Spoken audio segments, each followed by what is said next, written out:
Hello दोस्तों, कैसे हैं आप लोग। Once again I welcome you all. मैं इंजीनियर अजय गुप्ता आप सभी लोगों का स्वागत करता हूं घटना चक्र के यूट्यूब प्लेटफॉर्म पर। दोस्तों, आशा करते हैं आप जहां भी होंगे स्वस्थ होंगे, मस्त होंगे। लास्ट टर्न पे हम लोगों ने एडवर्ब की डेफिनेशन के ऊपर काम किया था, और जहां तक मुझे याद आ रहा है कि हमने आपको एक सवाल दिया था एज अ होमवर्क के तौर पर। और मैं उम्मीद करता था कि या करता हूं अभी भी कि आपने ज़रूर उन सवालों को ट्राई किया होगा और महसूस किया होगा डिफरेंस को, क्या डिफरेंस है, क्या गलतियां हैं। तो आइए उस सवाल को वापस से लिखते हैं, फिर हम लोग बात को आगे कंटिन्यू करेंगे। सवाल ये था dear,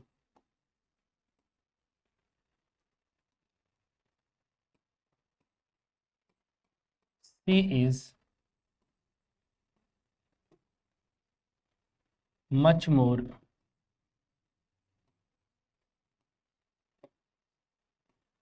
she is much more beautiful then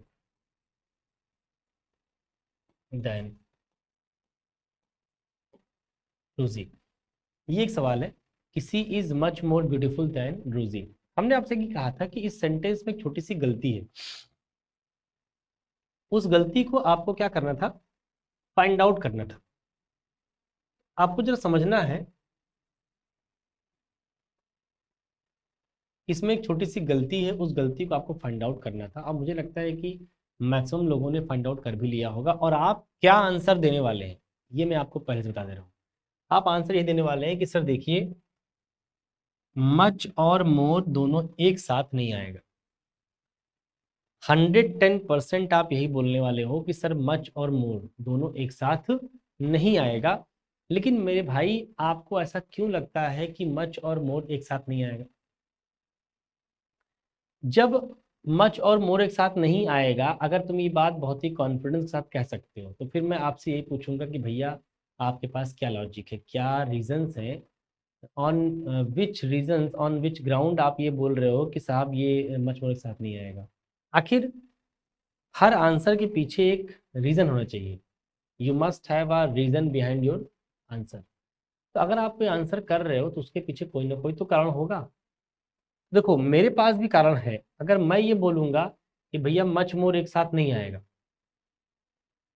तो मच मोर एक साथ ना आने के लिए हम क्या कह रहे हैं, आने के लिए हम क्या कह रहे हैं, आओ देखो मच मोर एक साथ आएगा कि नहीं आएगा इसके बारे में बाद में बात करेंगे। पहले हम इस सेंटेंस की पार्ट्स ऑफ स्पीच को जरा जज करते हैं और समझते हैं कि इस सेंटेंस की पार्ट्स ऑफ स्पीच क्या होगी। आइए। नाउ व्हाट अबाउट शी, तो आप कहेंगे sir pronoun. What about she pronoun किसी फीमेल वर्जन के लिए आ रही है। व्हाट अबाउट रोजी नाउन। ध्यान रखना, रोजी एक अलग लड़की है, शी एक अलग लड़की है। शी इस रोजी का क्या बोलते हैं, प्रोनाउन नहीं है।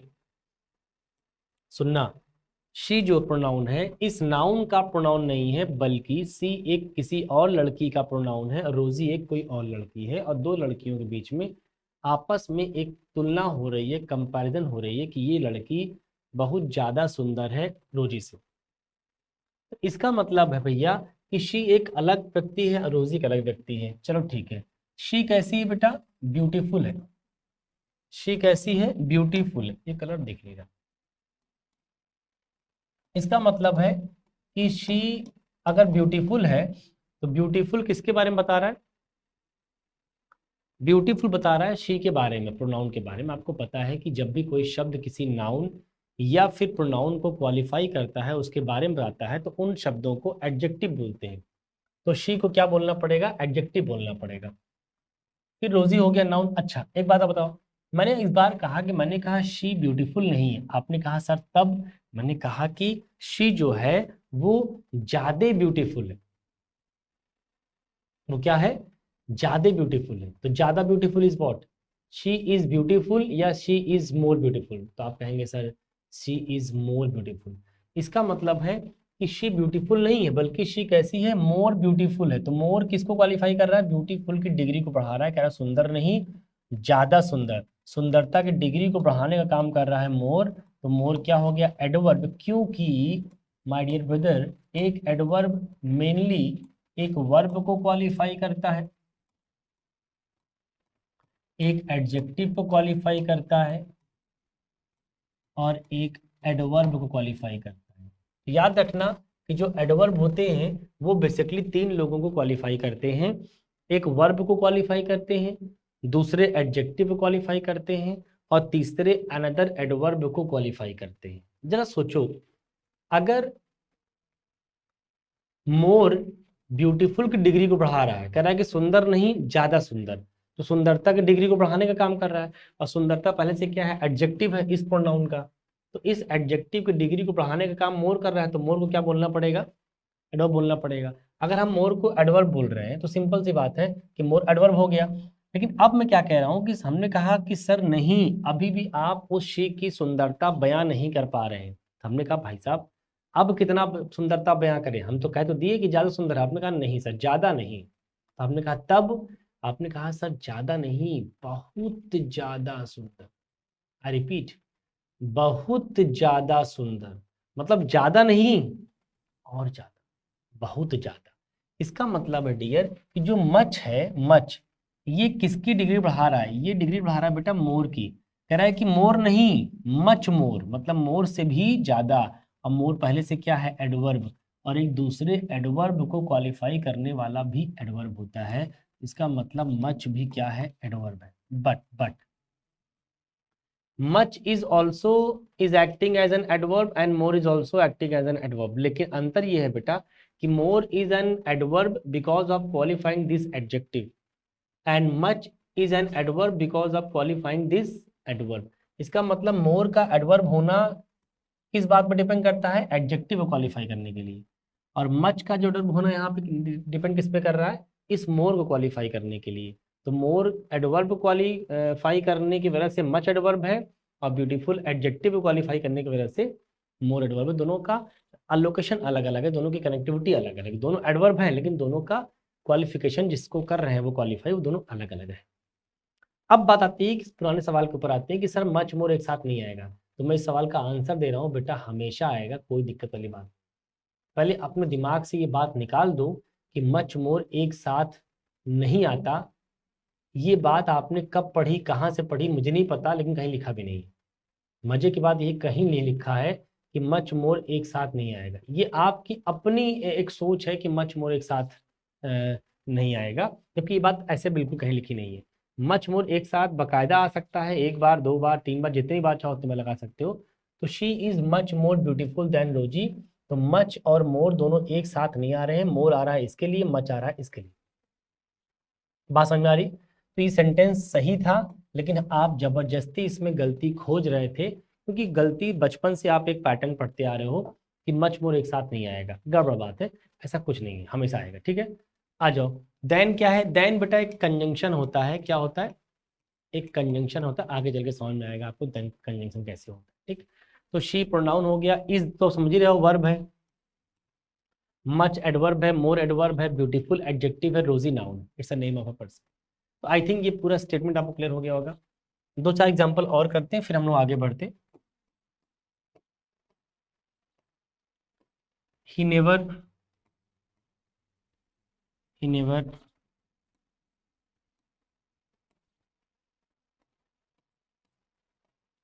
स्मोक्स।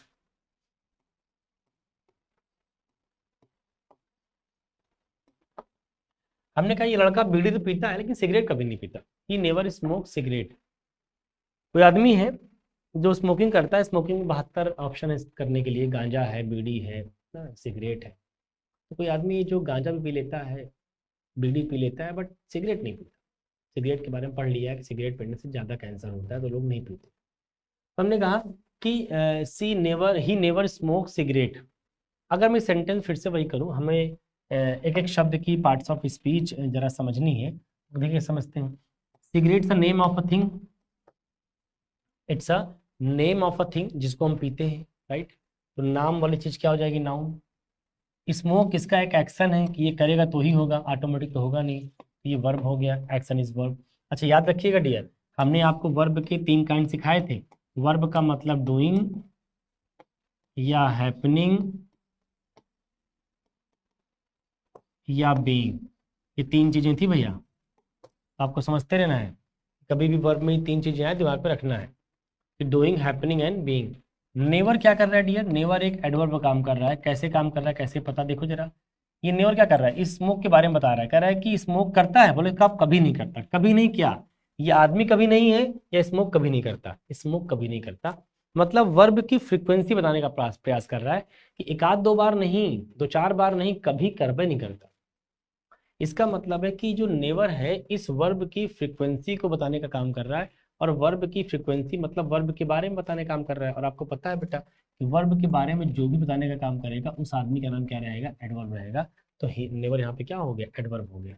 बाकी ही आपका प्रोनाउन हो गया, किसी मेल पर्सन के लिए आया है, जिस मेल पर्सन का ये प्रोनाउन है उस आदमी का नाम यहाँ नहीं दिया है, कुल मिला के प्रोनाउन है। तो ही नेवर स्मोक सिगरेट। कोई दिक्कत किसी बात समझ में आ रही? एक दो एग्जाम्पल मैं चाहूंगा थोड़ा और कर रहे हैं आप।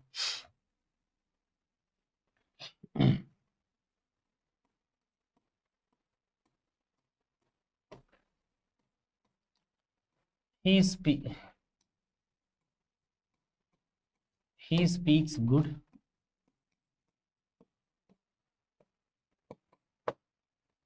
he writes well, much better than you। आइए हम इन सेंटेंसेस में फिर से जानने समझने का प्रयास करते हैं। लिखा he speaks good, he rights well and he is much better than you. एक बात बताओ, पहले सेंटेंस में अगर हम बोले, आइए उसको डिफ्रेंशिएट करते हैं, तो ही हो गया बेटा प्रोनाउन, बोलो हाँ, आ जाओ। स्पीक इसका अपना एक्शन है, ये क्या करता है, बोलता है, ये इसका हो गया वर्ब, एक्शन वर्ब हो गई। अच्छा, अब जो ये गुड लिखा है, ये किसके बारे में बता रहा है, ये इस आदमी के बारे में बता रहा है कि ये आदमी अच्छा है, या ये कहना चाह रहा है कि ये बोलता अच्छा है? ये क्या कहना चाह रहा है, ये जो ही है पर्सन, ये आदमी अच्छा है, ये कहना चाह रहा है, या फिर ये कहना चाह रहा है कि ये बोलता अच्छा है? तो आप कहेंगे सर ये आदमी अच्छा है, ऐसा नहीं बोल रहा है, वो ये कह रहा है कि ये बोलता अच्छा है। अगर ये बोलता अच्छा है तो तुम बताओ बोलना क्या है, वर्ब है। और वर्ब के बारे में अभी आपको बताया, वर्ब के बारे में जिन शब्दों को आप यूज करेंगे क्वालिफाई करने के लिए उनको क्या बोलेंगे, एडवर्ब। इसका मतलब है कि यहाँ जो आएगा वो एडवर्ब होगा। क्यों? क्योंकि इस वर्ब के बारे में बताने का काम कर रहा है, और वर्ब के बारे में जो बताएगा उसको एडजेक्टिव नहीं एडवर्ब बोलते हैं। अच्छा, लेकिन हमको ये पता है कि जो गुड होता है, गुड का मतलब आप अच्छा जानते हो, तो गुड एक बचपन से आप जानते हो क्या होता है, एडजेक्टिव। जैसे नो, गुड को आप बचपन से किस रूप में देखे हो, एडजेक्टिव के तौर पर देखो। इसका मतलब आप गुड को एडजेक्टिव मानते हो। तो लेकिन हमको पता है कि यहाँ जो आएगा वो एडवर्ब होगा, और आप लिख के क्या बैठे हो, एडजेक्टिव, तो सेंटेंस तो गड़बड़ हो गया। तो याद रखो कि जो अच्छा वाली फीलिंग है, यही फीलिंग एडजेक्टिव के तौर पर जो गुड देता है, एडवर्ब के तौर पर वेल देता है। तो इससे आपको एक बात और पता लग गई कि आखिर गुड और वेल में क्या अंतर है। तो गुड एडजेक्टिव है और वेल एडवर्ब है, दोनों की मीनिंग सेम है, लेकिन वेल एडवर्ब होता है, गुड एडजेक्टिव होता है। तो इसका मतलब साहब ये सेंटेंस गलत है, यहाँ पर गुड नहीं लिखा जाएगा, यहाँ पर वेल लिखा जाएगा। तो बोलना पड़ेगा ही स्पीक्स वेल, ये लड़का अच्छा बोलता है। तो गुड ना लिख करके वेल लिखिए। वजह समझ में आ गई, वजह कि यहाँ पे हमको एडजेक्टिव नहीं चाहिए बल्कि एडवर्ब चाहिए। यहाँ आ जाओ, ही हो गया प्रोनाउन, राइट्स हो गया वर्ब।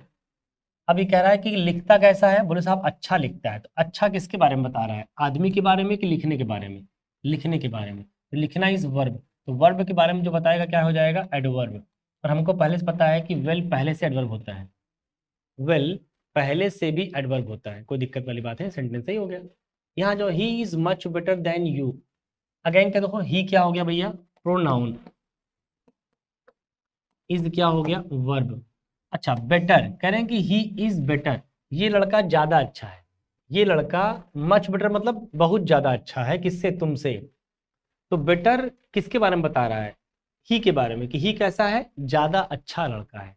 इसका मतलब है कि ही के बारे में बेटर बता रहा है, और ही क्या है, प्रोनाउन। प्रोनाउन के बारे में जो बताएगा उसका नाम होगा भैया एडजेक्टिव। क्या नाम होगा, एडजेक्टिव। अच्छा, इस एडजेक्टिव के बगल कौन लिखा है, मच। हमने कहा बेटर नहीं, और बेटर, बहुत ज्यादा बेटर। तो बेटर की डिग्री को कौन बढ़ा रहा है, मच। और बेटर पहले से क्या है, एडजेक्टिव, तो ये क्या हो जाएगा बेटा, एडवर्ब। बाकी यू कोई प्रोनाउन है, किसी व्यक्ति के लिए आ रहा होगा। देन अभी सिखाया था बेटा कंजंक्शन होता है। तो कुल मिला के आपने देखा कि बेटर एडजेक्टिव है, क्योंकि ध्यान रखना है कि कोई आदमी अगर एडजेक्टिव है तो इस बात का आपको खुद से जस्टिफाई करना है अपने आप को कि अगर वो एडजेक्टिव है तो किस नाउन या फिर किस प्रोनाउन को क्वालिफाई कर रहा है। अगर कोई एडजेक्टिव है तो वो किस नाउन या प्रोनाउन को क्वालिफाई कर रहा है बताना पड़ेगा। तो अगर बेटर एडजेक्टिव है तो इसको क्वालिफाई किसको कर रहा है, इसी को कर रहा है, दैट इज प्रोनाउन। अब यहाँ पे एक बात आपको समझ में आई होगी कि हाँ सर अब हम ऑलमोस्ट पहचानने लग जाएंगे कि नाउन क्या है, प्रोनाउन क्या है, एडजेक्टिव क्या है, एडवर्ब क्या है। एडवर्ब के होने और पहचानने में डिफ्रेंशिएट करिएगा कि एडवर्ब आपको लग रहा है इससे मतलब नहीं, एडवर्ब है कि नहीं है, इसके लिए आपको तरीका क्या अपनाना है। आप ये देखिए क्वालिफाई किसको कर रहा है। अगर वर्ब को कर रहा है तो भी एडवर्ब, एडजेक्टिव को कर रहा है तो भी एडवर्ब, और दूसरे एडवर्ब को कर रहा है तो भी एडवर्ब। ठीक है, एक एग्जांपल से मैं आपकी बात को टेस्ट करता हूं कि वास्तव में आपने समझा सीखा कुछ या नहीं समझा सीखा। एक एग्जांपल का आंसर आप दे दीजिए, मैं समझ जाऊंगा। आई नो, इनो लिखा है जानना। I know him better than Rajesh. एक सेंटेंस। और एक मैंने और लिख दिया, आई नो, नो मतलब जानना, आई नो हिम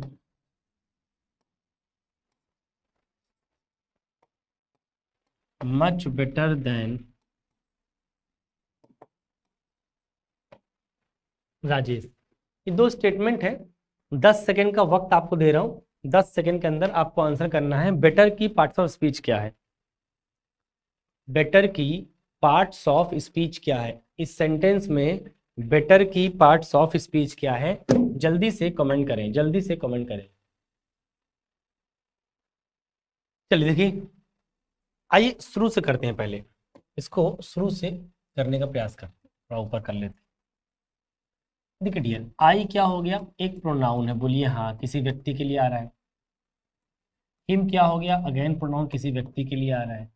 नो क्या हो गया बेटा, वर्ब, कैसी verb, stative verb, stative verb, because जानना इज नॉट एन एक्शन, जानना is to collect the information.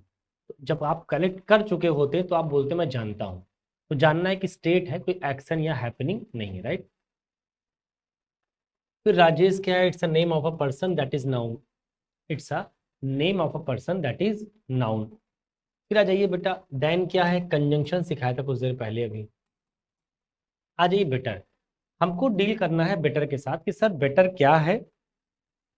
तो आप में से बहुत सारे लोग, मुझे पता है कि जब ये वीडियो जाएगा लाइव तो जरूर आप लोग एक बार ट्राई करिएगा, मेरी बात को सुनिएगा, समझिएगा और देखिएगा कि मैं वास्तव में बात सही कह रहा था गलत कह रहा था। आप में से मैक्सिमम लोग, जो लोग वीडियो देखेंगे, वो इसका जो आंसर करेंगे बेटर का वो गलत करेंगे। क्या करेंगे, मेजोरिटी क्या आंसर करेगी, मेजोरिटी इस बेटर को एडजेक्टिव मानेगी। क्या मानेगी, एडजेक्टिव। क्यों, क्योंकि बचपन से वो पढ़ता आया है कि गुड का कंपैरेटिव फॉर्म क्या होता है भैया, बेटर होता है, और सुपरलेटिव फॉर्म क्या होता है, बेस्ट होता है। ऐसा वो बचपन से पढ़ता आया है।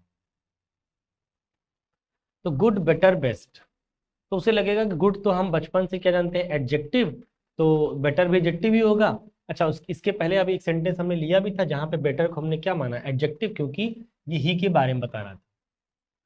तो हम हर चीज को लॉजिक के बिहाफ पे कहना चाह रहे हैं। मैं ये नहीं कहना चाह रहा हूं कि गुड एडजेक्टिव होता है तुम जानते हो इसलिए होता है, नहीं। गुड एडजेक्टिव इसलिए होता है क्योंकि वो नाउन या प्रोनाउन के बारे में बता रहा है, क्योंकि नाउन या प्रोनाउन के बारे में बताने वाले हर शब्द को एडजेक्टिव बोलना पड़ेगा। तो वैसे ही अगर आपने कहा कि साहब ये बेटर एडजेक्टिव है, तो क्या यहाँ पे आपने डेफिनेशन को अप्लाई करके देखा, या केवल इस बुनियाद पे बोल दिया कि साहब गुड तो एडजेक्टिव होता ही है। जानने वाली समझने वाली बात ही क्या है, नहीं समझने वाली बात है, जानने वाली बात है। आपको रैंडमली ऐसे नहीं बोलना है कि बस ये एडजेक्टिव होगा। आपको देखना है, एडजेक्टिव क्लेम करने से पहले आपको सोचना है कि वो किस नाउन या प्रोनाउन को क्वालिफाई किया। अगर आपको लगता है कि बेटर एडजेक्टिव है, तो फिर किसको क्वालिफाई किया, किसको क्वालिफाई किया? वो ये कह रहा है कि मैं जानता हूं, आई नो। बोले साहब किसको? बोले साहब हिम को। मैं हिम को जानता हूं, मैं हिम को जानता हूं बेटर देन राजेश, राजेश से ज्यादा बढ़िया तरीके से। मतलब हिम कोई आदमी था, उसको जानने समझने की बातचीत चल रही थी। किसी ने कहा भाई साहब जितना राजेश जानता है उससे ज्यादा अच्छा मैं जानता हूं। इसका क्या मतलब है? क्या ये जो बेटर है, ये बेटर इस हिम के बारे में बता रहा है कि हिम ज्यादा अच्छा है, आई ज्यादा अच्छा है, राजेश ज्यादा अच्छा है, ऐसा कुछ कहने का प्रयास कर रहा है?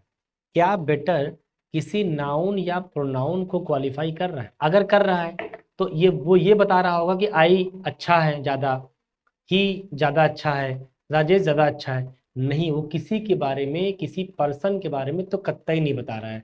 वो ये कह रहा है कि जितना राजेश जानता है हिम को, उससे ज्यादा अच्छा मैं जानता हूं हिम को।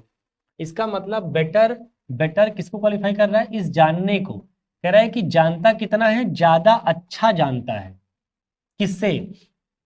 राजेश से। फिर से, मैं इस आदमी को जानता हूं ज्यादा अच्छा इस आदमी की तुलना में। तो जो बेटर है वो इस नो की डिग्री को क्वालिफाई कर रहा है। वो कह रहा है कि ज्यादा अच्छा मैं जानता हूं इनको। तो ज्यादा अच्छा क्वालिफाई किसको कर रहा है? वर्ब को। और आपको पता है बेटा कि वर्ब को क्वालिफाई करने वाले शब्द का नाम एडजेक्टिव नहीं होता, उसका नाम एडवर्ब होता है। तो साहब ये गलत है,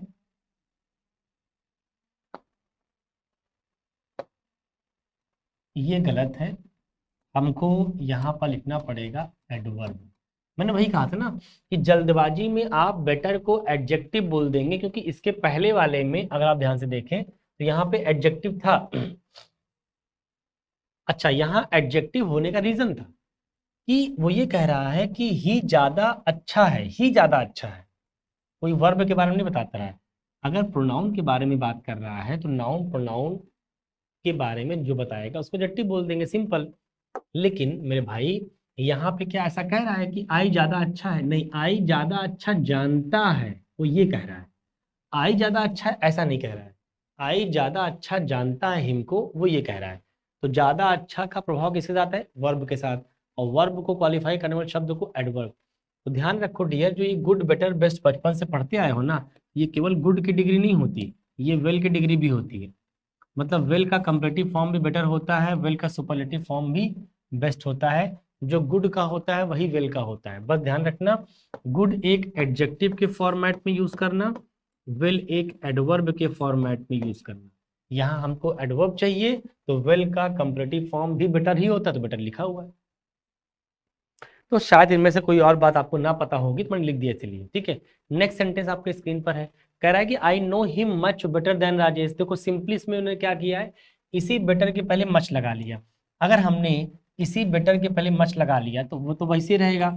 आई हो गया प्रोनाउन, नो हो गया वर्ब, हिम हो गया प्रोनाउन, देन हो गया कंजंक्शन, राजेश हो गया नाउन, बेटर हो गया एडवर्ब।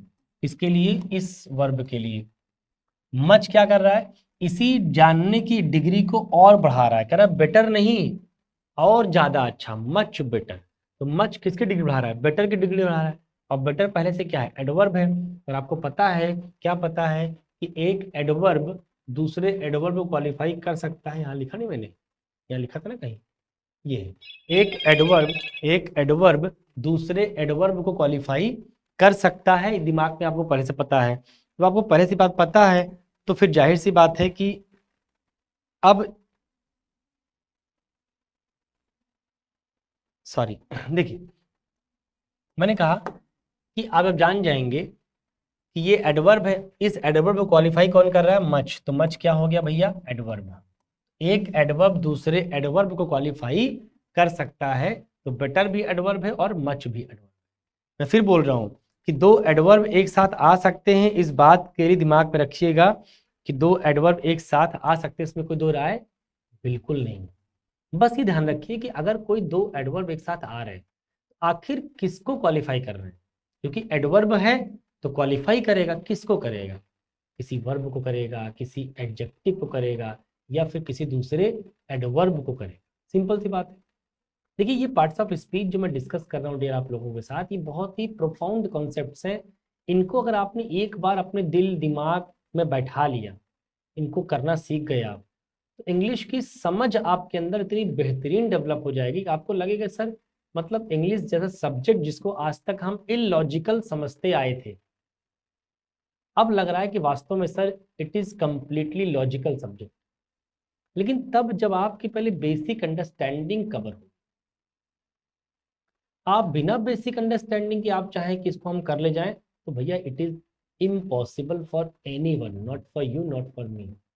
इसलिए मैं पूरा प्रयास कर रहा हूं। मैंने अभी तक कोई चैप्टर नहीं पढ़ाया, अभी तक आपको मैंने नाउन सिखाया, नाउन क्या होता है, प्रोनाउन क्या होता है, एडजेक्टिव क्या होता है, वर्ब क्या होता है, एडवर्ब क्या होता है, मतलब इन सब टर्म से आपको मैं परिचित कराने का प्रयास कर रहा हूँ। I am just trying my best to make you familiar with these terms.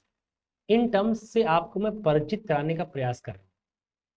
And I hope कि आप भी चीज़ों को समझ रहे होंगे, you are getting to understand my point. और अगर आपको लगता है if you think you are not getting my point, you don't understand, then please let me know, comment in the chat box, तो ताकि मैं उसको देख सकूं और फिर नेक्स्ट वीडियो में आपकी चीज़ों को इम्प्रूव कर सकूं। राइट, आइए एडवर्ब के बारे में एक छोटी सी बात मैं चाहता हूं कि आप यहीं पर सीख लें ताकि तकलीफ ना आए आगे चलकर। एडवर्ब के बारे में एक छोटी सी बात ये है डियर, एक टर्म होता है अदर वर्ड्स, इन शॉर्ट बोलते हैं OW, इन शॉर्ट बोलते हैं OW, समझिएगा। अदर वर्ड्स क्या है इनके बारे में चर्चा करते हैं। देखिए होता क्या है, हम जब भी कोई सेंटेंस लिखते हैं तो क्या होता है, उस सेंटेंस में जुमा जुमा हम एक सब्जेक्ट लिखते हैं, हम एक हेल्पिंग वर्ब हो सकता है लिखें, फिर उसकी मेन वर्ब लिखें।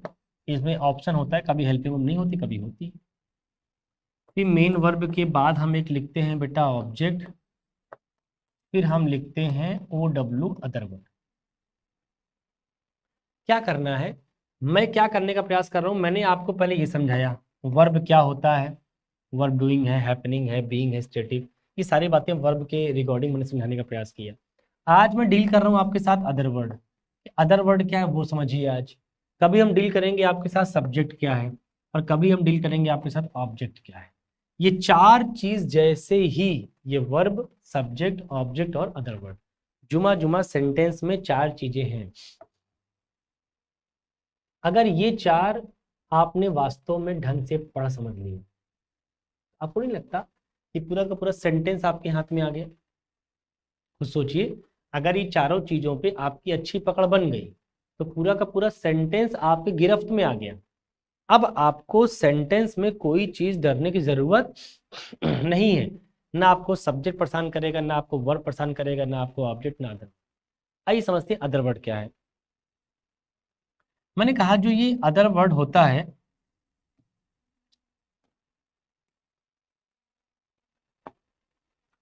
अदर वर्ड में टोटल होते हैं बेटा चार चीजें। कितनी चीजें होती हैं? चार। एक होता है वेयर का रिप्लाई, एक होता है हाउ का रिप्लाई, एक होता है वाई का रिप्लाई, एक होता है व्हेन का रिप्लाई। हम जब भी अदर वर्ड की चर्चा करेंगे समझ जाना उसमें चार चीजें पढ़नी है, एक वेयर का रिप्लाई, हाउ का रिप्लाई, वाई का रिप्लाई, व्हेन का रिप्लाई। ये रिप्लाई कहाँ से लेंगे डियर? ये रिप्लाई लेंगे वर्ब से। कहाँ से लेंगे? इन वर्ब। वर्ब में इनको लगाइए और इनसे सवाल पूछिए।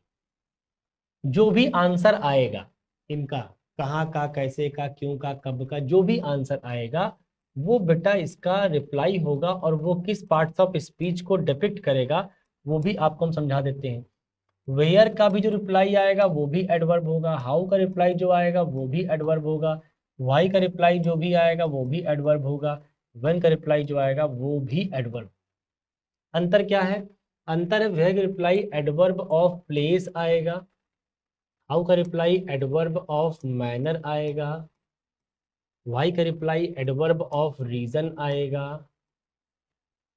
और व्हेन का रिप्लाई एडवर्ब ऑफ टाइम आएगा। मतलब अगर हम कभी अदर वर्ड यूज कर रहे हैं तो अदर वर्ड में कितने चीज लिखी जाएंगी, 4 चीज, जुमा जुमा केवल और केवल 4 चीज। तो कभी मैं आपसे पूछूं कि अदर वर्ड में कितने लोग हो सकते हैं, तो आप कहेंगे सर केवल 4 लोग, केवल और केवल 4 लोग। जब केवल और केवल 4 ही लोग रहेंगे अदर वर्ड में, तो 4 कौन कौन से रहेंगे फिर ये जानना है। तो फिर लिखा हुआ है where, how, why and when. इनके जो रिप्लाई बनेंगे वही एडवर्ब के कारण बनेंगे। अच्छा, दूसरी बात ये कि इनके रिप्लाई लेना कहाँ से, कहीं और से नहीं लेना है, केवल कहाँ से लेना है, वर्ब से लेना है। तो आप बताइए, वर्ब से रिप्लाई लोगे तो वर्ब के बारे में जो बताएगा उस आदमी का नाम क्या बोलोगे आप, एडवर्ब बोलोगे। इसीलिए मैंने कहा ये सब के सब एडवर्ब है। बस अंतर क्या है, क्योंकि वेयर से क्या शो करते हो, कोई ना कोई प्लेस शो करते हो, तो एडवर्ब प्लेस हो गया।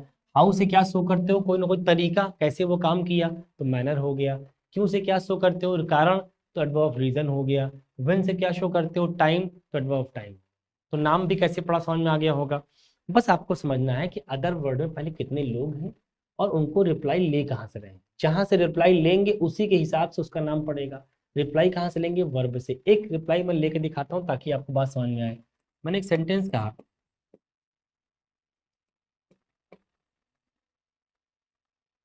He treated me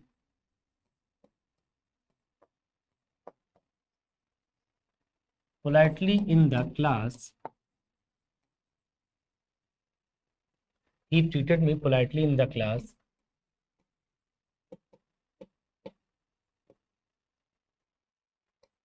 to discuss the matter yesterday। जरा ध्यान से मेरी बात को 2 मिनट सुनिएगा। इस सेंटेंस में हमें करना क्या है, इस सेंटेंस में हमें उन एडवर्ब्स को पहचानना जो भी आपने समझा सीखा। अच्छा, आपको एक बात पता है क्या, इस सेंटेंस में जुमा जुमा क्या होता है, एक सब्जेक्ट होता है, एक वर्ब होता है, एक ऑब्जेक्ट होता है, एक अदर वर्ड होता है। दुनिया का कोई भी अंग्रेजी का सेंटेंस हो इसके बाहर जा सकता है क्या, नहीं। अगर इसके बाहर नहीं जा सकता तो मैं इतना ही कहता हूँ स्टूडेंट से कि अगर हम इन 4 चीजों को बढ़िया से समझ लें, चाहे 4 दिन में समझ लें, चाहे 40 दिन में समझ लें, चाहे 4 साल में, यही 4 समझना है क्योंकि यही सेंटेंस है। अगर ये 4 समझ में आ गया, अब आप चाहे मैगजीन पढ़ो, न्यूज़पेपर पढ़ो, इंग्लिश बोलो, लिखो, कहीं कुछ भी करो, सब कर सकते हो। समस्या इस देश की यही है, इस देश में लोग पीजी कर लिए हैं, ग्रेजुएट हो गए हैं, लेकिन भाई साहब ना उनको सब्जेक्ट की समझ है, ना उनको ऑब्जेक्ट की समझ है, ना उनको वर्ब की समझ है, और ना उनको अदर वर्ड की समझ। जब उसके कंपोनेंट की समझ ही नहीं है तो पूरा सेंटेंस की समझ कैसे डेवलप कर पाएंगे आप, नॉट पॉसिबल। मैंने कहा अदर वर्ड में टोटल कितने लोग, 4 ऊपर लिखे हैं। ये चारों का रिप्लाई कहाँ से लेना है, वर्ब से। तो वर्ब कहाँ है, ये, इन्हीं से पूछोगे। तो इसके अंदर ये लोग हैं where, how, why and when. इनसे बारी बारी से पूछो। जरा आओ, देखो ये हो गया सब्जेक्ट, ये हो गया वर्ब, ये हो गया ऑब्जेक्ट, बोलो हाँ। अच्छा, अब मैं अदर वर्ड लिखना है, तो अदर वर्ड में हमने कहा ये किसका आंसर है, पोलाइटली। इन चारों में किसका आंसर है, हाउ का। देखो जरा, हाउ ही ट्रीटेड मी, इसने मुझे कैसे ट्रीट किया, मतलब किस तरह से मेरे साथ व्यवहार किया। तो व्यवहार कैसे किया, विनम्रता पूर्वक, पोलाइटली। इसका मतलब है ये हाउ का रिप्लाई है, बोलो हाँ। अगर ये हाउ का रिप्लाई, तो फिर ये क्या रहा होगा, एडवर्ब रहा होगा, क्योंकि आपको पता है कि इनमें से किसी का भी रिप्लाई आएगा तो एडवर्ब। तो एडवर्ब ऑफ मैनर बोल सकते हैं इसको। अच्छा, आ जाओ यहाँ पे फिर से, जो ये लिखा गया है इन द क्लास, जरा सोच के देखो ये किसका रिप्लाई है, इन द क्लास पूरा किसका रिप्लाई है। ये रिप्लाई है बेटा वेयर का, कि आखिर इस आदमी ने आपको पोलाइटली ट्रीट कहाँ पे किया। तो आपने कहा साहब क्लास पे किया, इसका मतलब ये कहाँ का आंसर है। सारे आंसर कहाँ से लेंगे आप, वर्ब से लेंगे, बिकॉज वो एडवर्ब की फीलिंग देके जाएगा। तो वेयर का आंसर जो भी आएगा वो अगेन क्या होगा, एडवर्ब होगा, बट किसका होगा, प्लेस का होगा, बोलो हाँ। फिर लिखा है to discuss the matter, to discuss the matter. आखिर उसने पोलाइटली क्यों पेश आया आपके साथ, ताकि मामले को आपसे बात कर सके, डिस्कस कर सके। इसका मतलब है कि ये क्यों का आंसर है, क्यों का आंसर है, वाई का आंसर है। और वाई का आंसर क्या होता है, एडवर्ब ऑफ रीजन, बोलिए हाँ। अच्छा, इसने ट्रीट कैसे किया, कहाँ किया, क्यों किया, अच्छा कब किया, बोले साहब स्टडी किया। तो ये किसका आंसर है, व्हेन का। इसका मतलब है कि ये व्हेन का आंसर है, तो ये क्या होगा, एडवर्ब ऑफ। तो बात आपको मेरे ख्याल समझ में आ रही होगी कि अदर वर्ड को हम पहचानने का भी तरीका आपको डेवलप करा दे रहे हैं कि आखिर अदर वर्ड को कैसे पहचानते हैं आप। अदर वर्ड में टोटल जुमा जुमा कितने लोग? 4 लोग। Where, how, why and when. इन चारों का रिप्लाई आपको आंसर जो देगा वही एडवर्ब होगा। तो जो भी आंसर्स आएंगे वो एडवर्ब आएंगे। रिप्लाई लेना कहाँ से है? वर्ब से लेना है। तो वर्ब से कैसे लेना मैंने सिखा दिया। ये हाउ का रिप्लाई है पोलाइटली, ये वेग रिप्लाई है इन द क्लास, ये टू डिस्कस द मैटर ये वाई का रिप्लाई है, और ये इसका व्हेन का रिप्लाई है। तो आपको समझना है कि अदर वर्ड में 4 लोग हो सकते हैं। अब जरा सुनना ध्यान से। जब तुम सोचोगे कि सर अदर वर्ड में अगर हम कुल लिखना चाहें, अदर वर्ड के टोटल कंपोनेंट अगर मैं लिखना चाहूँ तो कितने कंपोनेंट लिखना पड़ेंगे? 4। तो 4 ये हो गए, 5 6 7। इसका मतलब सेंटेंस को हम बड़ा और कर सकते हैं अगर अदर वर्ड में सारी संख्या को लिख दिया जाए। इसीलिए आपको कभी कभी सेंटेंस छोटे दिखाई पड़ते हैं और कभी कभी सेंटेंस आपको बड़े दिखाई पड़ते हैं। तो सेंटेंस को बड़ा करने का पावर किसके पास है? अदर वर्ड के पास है। कि अगर अदर वर्ड में एक ही एडवर्ब लिखोगे तो एक के वर्ड रहेगा, 2 लिखोगे 2 रहेगा, 3 लिखोगे 3 रहेगा, मैक्सिमम 4 लिख सकते हो आप। लेकिन कोई जरूरी नहीं कि आप चारों लिख के दो। कोई एक लिख दो इनमें से, कोई 2 लिख दो, कोई 3 लिख दो। जितना तुमको बताना हो अपने सामने वाले लिसनर को उतना बताइए, जितना ना बताना हो मत बताइए, क्या फर्क पड़ता है। तो कुल मिला के बात समझ में आ गई होगी कि अदर वर्ड कैसे ट्रीट होता है। एक दो एग्जाम्पल से आपको मैं चाहूंगा कि एक बार समझ लें। और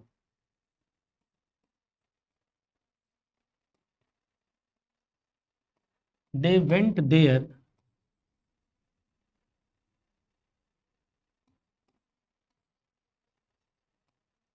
टू किल हर yesterday।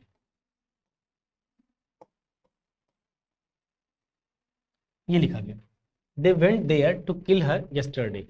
आपको करना क्या है? उन्हीं एडवर्ब्स की पहचान करनी है जो हमने अभी आपको पढ़ाया। आइए, दे का मतलब सब्जेक्ट प्रोनाउन, बोलो हाँ। वेंट का मतलब वर्ब, देयर का मतलब देखो ये लोग गए। बोलो साहब कहाँ गए? क्वेश्चन पूछो। दे वेंट, ये लोग गए कहाँ? गए वहां। तो ये कहाँ का आंसर है कि नहीं? अगर ये कहाँ का आंसर है तो वेयर का आंसर है। और वेयर का आंसर क्या होता है? Adverb of place. बोलो हाँ, वेयर का आंसर एडवर्ब प्लेस हो गया। अच्छा बोलो साहब वहां तो गए, चलो ठीक है, बट बताओ क्यों गए?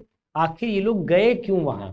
आपने कहा साहब उस लड़की को जान से मारने गए, उस लड़की की सुपारी ये लोग लिए थे मारने के लिए, वही काम निपटाने गए। उस लड़की को जान से मारने गए, इसका मतलब है कि टू किल हर। ये वाई का रिप्लाई है। पता कैसे लगा? इसी वाई से क्वेश्चन करो वेंट में कि why they went, why they went, ये लोग क्यों गए? टू किल हर। तो वाई का रिप्लाई क्या होता है बेटा? अगेन एडवर्ब होता है, बट किसका एडवर्ब होगा इस बार? रीजन का होगा। अच्छा ये लोग गए, वहां गए, मारने गए, बोले साहब गए कब? हम तो नहीं देखे। अरे कहा साहब आपने, ये लोग तो कल ही गए थे। ये जो लिखा गया है किसका आंसर है? वेन का। अगर ये वेन का आंसर है तो एडवर्ब ऑफ टाइम हो गया ये। तो कुल मिला के बेटा आपको समझना है कि जो भी एडवर्ब अदर वर्ब में अभी आपने पढ़ा लिखा समझा, ये 4 होते हैं। चारों का रिप्लाई आपको वर्ब से लेना है। वन बाय वन जैसे जैसे आप रिप्लाई लोगे आपको मिलता जाएगा। इनके बारे में पढ़ने की जो तरकीब है कि एडवर्ब 4 अगर आ गया तो 4 में से कौन पहले आएगा, कौन बाद में आएगा, कौन बीच में आएगा, इन सब बारे में जो बातें बताई जाएंगी वो एडवर्ब चैप्टर की होगी। जैसा कि आपको पता है as you know that already कि मैं अभी कोई चैप्टर स्टार्ट नहीं किया हूँ। I have not started any chapter yet. I am just trying my best to make you understand the definition of all the parts of speech. मैं चाहता हूँ कि पहले अभी सारी पार्ट्स ऑफ स्पीच की डेफिनेशन को आप समझने सीखने का प्रयास करें, तो ही आप बेहतर कर पाएंगे। तो अभी हम एडवर्ब चैप्टर जब स्टार्ट करेंगे तो उसके अंदर ये सब बातें होंगी, कौन पहले कौन बाद में, कैसे क्या एडवर्ब होगा कि नहीं होगा। अभी आप समझो कि हमने जो बेसिक बेसिक बातें बताया अदर वर्ड के बारे में वो आप समझने का प्रयास करें। तो हमने आपको noun pronoun adjective adverb verb सब बता दिया है। इनको आप दिल दिमाग में बहुत ही बारीक लेवल समझने का प्रयास करिएगा। डियर आपने पहले इंग्लिश कहाँ पढ़ी तो मुझे नहीं पता है ना, मैं जानना चाहता हूँ। मैं चाहता हूँ कि मैं आपको प्रॉमिस करता हूँ कि आपकी ज़िंदगी में पहला और अंतिम इंजीनियर होगा जो आपको इंग्लिश पढ़ा रहा है। बिकॉज आपकी लाइफ में जितने भी लोग अभी तक इंग्लिश पढ़ाने वाले आए होंगे, मैं ये नहीं कहता कि इंजीनियर्स से बेहतर कोई पढ़ा नहीं सकता, बिल्कुल मैं ये नहीं कह रहा, लेकिन मैं जरूर ये कह रहा कि इंजीनियर्स बहुत बेहतर पढ़ा सकते हैं। तो बहुत बेहतर पढ़ा सकते हैं ये बोल बोल सकता ही हूँ। तो बस एक बार आप मेरी बातों को मानकर मेरे एंगल से इंग्लिश लैंग्वेज को देखने का प्रयास करो, मेरे पॉइंट ऑफ व्यू से। तो आपको लगेगा सर वास्तव में एंगल ऑफ थॉट ही बदल दिया आपने, देखने का नजरिया बदल दिया आपने। बस आप उस नजरिए से देखने समझने का प्रयास करें, ठीक है। यहाँ तक की बातों को बढ़िया से आकर रिवाइज करिए। अगर कोई बात डाउट में रह गई हो तो जरूर कमेंट बॉक्स में मेंशन करिएगा, फिर हम लोग नेक्स्ट वीडियो में उसको सॉल्व करेंगे, ठीक है। थैंक यू सो मच, मिलते हैं नेक्स्ट वीडियो में।